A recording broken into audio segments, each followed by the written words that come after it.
Le Seigneur soit avec vous. Et avec votre esprit. Évangile de Jésus-Christ selon saint Jean. Gloire à toi, Seigneur.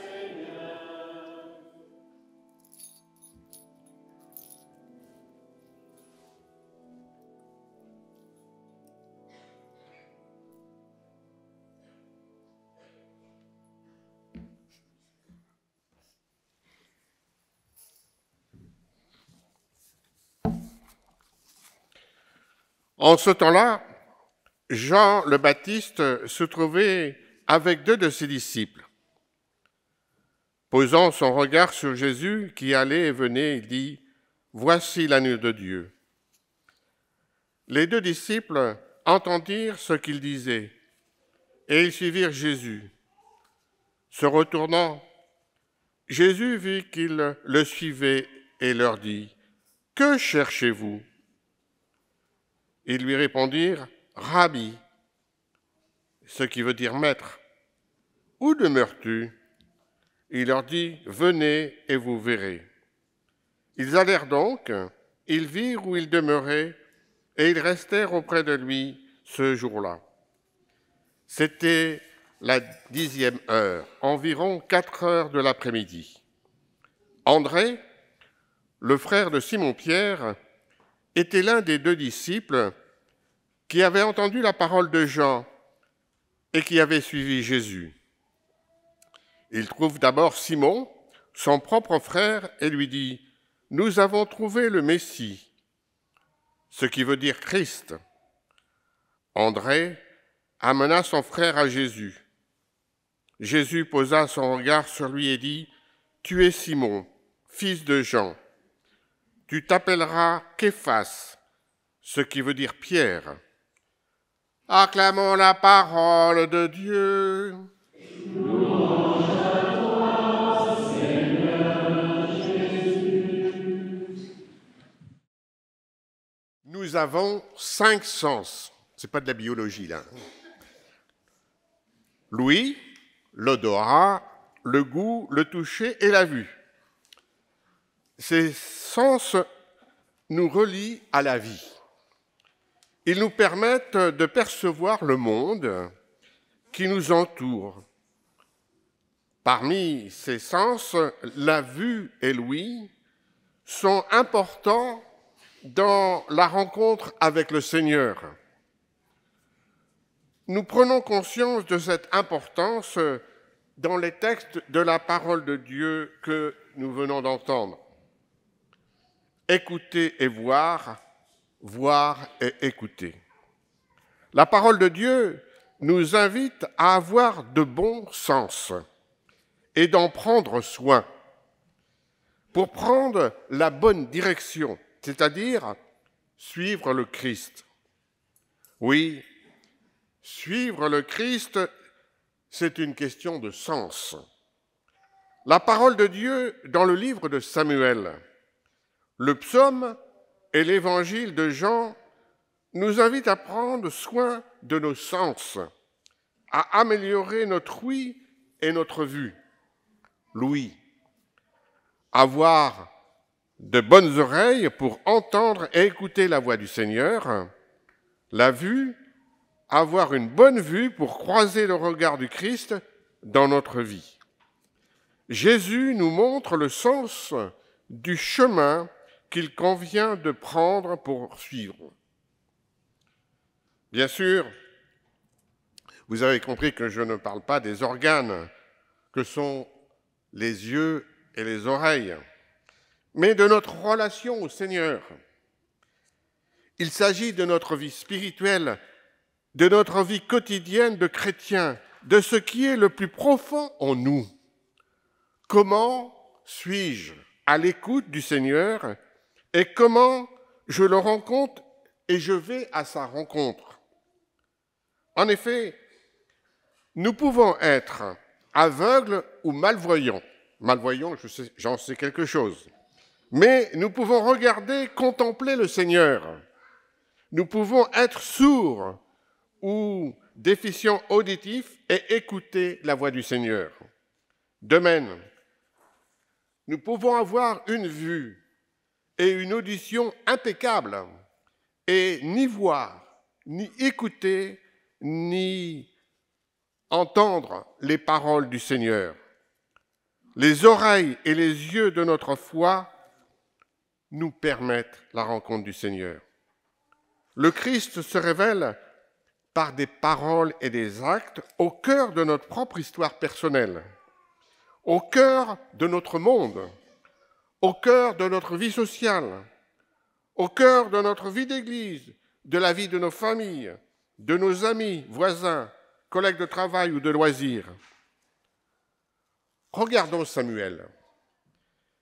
Samuel, c'est un catéchumène comme les 9 jeunes que nous venons d'accueillir, comme tous ceux qui l'ont été, ou qui le sont, ou qui le seront, et qui engagent un parcours de catéchuménat, ou ceux qui font, par exemple, le parcours alpha. C'est ce que nous venons d'entendre dans la première lecture. Samuel ne connaissait pas encore le Seigneur et la parole du Seigneur ne lui avait pas encore été révélée. Or, Samuel va répondre à l'appel de Dieu sans savoir que c'est le Seigneur qui l'interpelle. Mais ce qui est remarquable chez Samuel, c'est qu'il est disponible dans une disposition spirituelle libre et ouverte pour écouter et répondre à l'appel du Seigneur. 3 fois, il dit « Me voici ». Le prêtre Élie va accompagner Samuel dans sa rencontre de Dieu. La 4e fois, grâce à cet accompagnement, Samuel découvre la présence du Seigneur dans sa vie. Nous l'avons entendu dans la première lecture. Le Seigneur vint, il se tenait là. C'est alors que Samuel reconnaît le Seigneur, parle, ton serviteur écoute. Je retiendrai encore 3 autres points d'attention de cet appel de Samuel. D'abord, qu'il faut du temps pour prendre conscience d'une vraie rencontre avec le Seigneur. Le temps du Seigneur n'est pas le nôtre. Nous voudrions tout, et tout de suite. Nous voudrions avoir l'information avant qu'elle ne paraisse. C'est au bout de la 4e fois que Samuel découvre que le Seigneur l'appelle. Le temps est un élément essentiel de la rencontre avec Dieu. Prendre le temps pour Dieu. Prendre le temps de se poser pour prier. Prendre le temps pour relire ce que l'on a vécu. Prendre le temps pour offrir ce que l'on vit, que ce soit des moments heureux ou que ce soit des moments douloureux ou tristes. Prendre le temps de participer à une Eucharistie comme ce matin. Prendre le temps d'une retraite. Prendre le temps dans sa journée ou sa semaine, durant ses vacances pour Dieu. Prendre le temps pour le service du frère qui est dans la détresse au bord du chemin, à l'exemple du bon samaritain. Prendre le temps pour la rencontre avec le Seigneur qui se tient là, près de nous et nous attend. Il y a de nombreuses manières de prendre du temps pour rencontrer le Seigneur. Chacun, chacune doit trouver ce temps, son temps de rencontre personnelle avec le Seigneur. Mon 2e point, c'est que le Samuel est un enfant. Il a la fragilité d'un enfant, comme l'enfant de la crèche.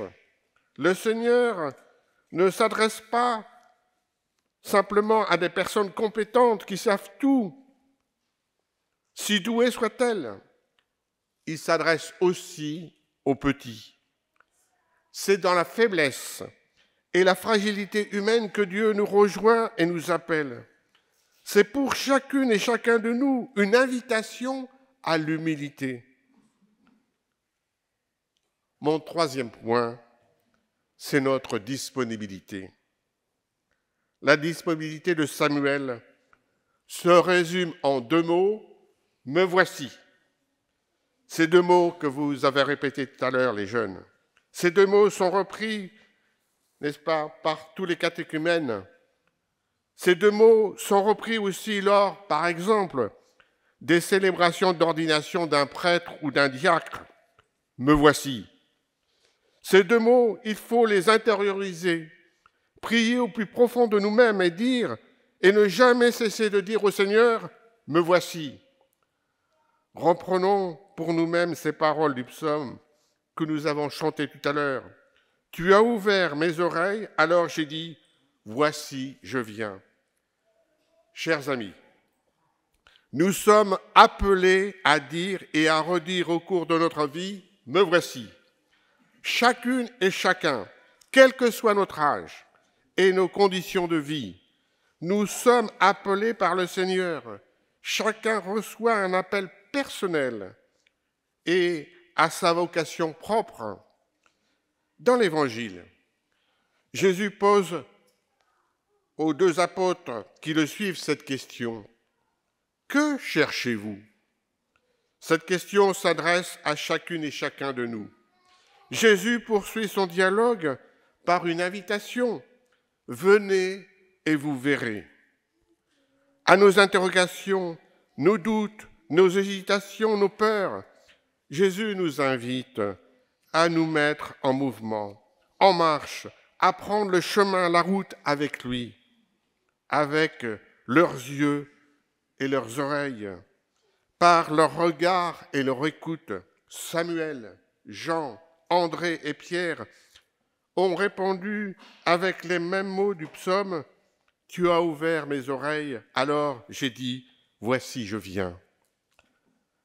À l'appel du Seigneur, ils ont répondu « Me voici ». Le Seigneur vous appelle, vous attend, vous aussi, toutes et tous. Vous, particulièrement, les jeunes de cette paroisse, ouvrez les yeux de votre cœur et de votre esprit. Le Seigneur vous appelle. Débouchez vos oreilles, celles de votre cœur et de votre esprit. Le Seigneur vous appelle. Le Seigneur a besoin de vous pour le service de son Église, de sa vigne, et pour le service du monde, pour le service de la paix et de la fraternité. Le Seigneur vous appelle au service de l'Évangile. Ouvrez vos yeux et vos oreilles, venez et vous verrez. Amen.